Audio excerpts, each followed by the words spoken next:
This is question 15 of civil engineering paper GATE 2015 afternoon session. Surcharge loading required to be placed on the horizontal backfill of a smooth retaining vertical wall so as to completely eliminate tensile crack is.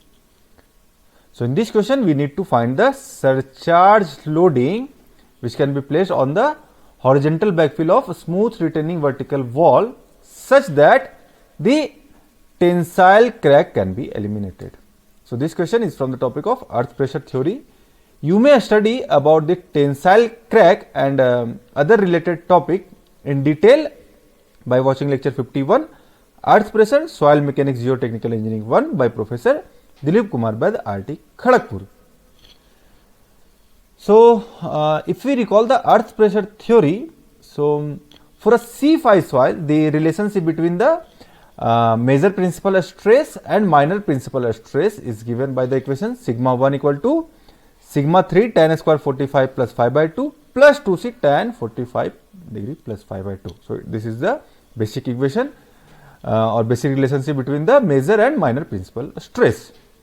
So, for a retaining wall, if that is retaining a backfill, so suppose if we consider a soil element, so here we consider the major principal stress is due to the vertical stress sigma v and minor principal stress due to this horizontal stress sigma h, and here in the earth pressure theory we write this horizontal pressure as earth pressure, and for active condition this is active earth pressure sigma a.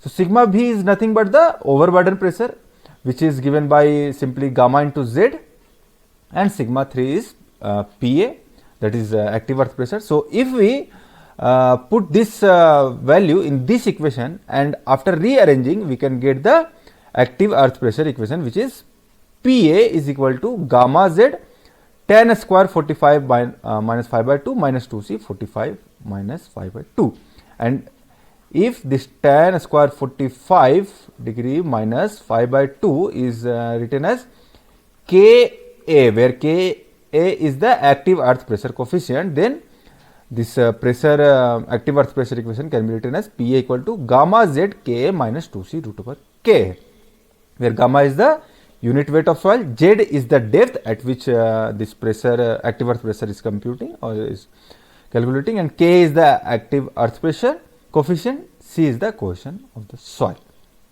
So, now if we find the active earth pressure at the top of the retaining wall, that is when depth z is 0. So, if depth z equal to 0, so this term will be 0, then we will get Pa equal to minus 2c root over Ka, and this negative shows here in if we see the pressure diagram. So, this negative pressure is up to depth Zc where the pressure becomes 0. So, from top of the surface to the depth where pressure is 0, the soil is in a state of tension, and this is called tensile crack. So, to eliminate this tensile crack we can put a surcharge load here.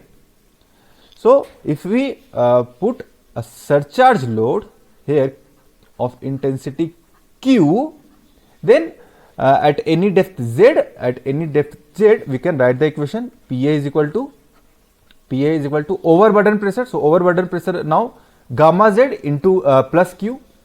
So, gamma z plus Q, this is overburden pressure, into Ka minus 2c root over Ka. Just now we have seen this equation to compute the active earth pressure at any depth z. So, to eliminate the tensile crack,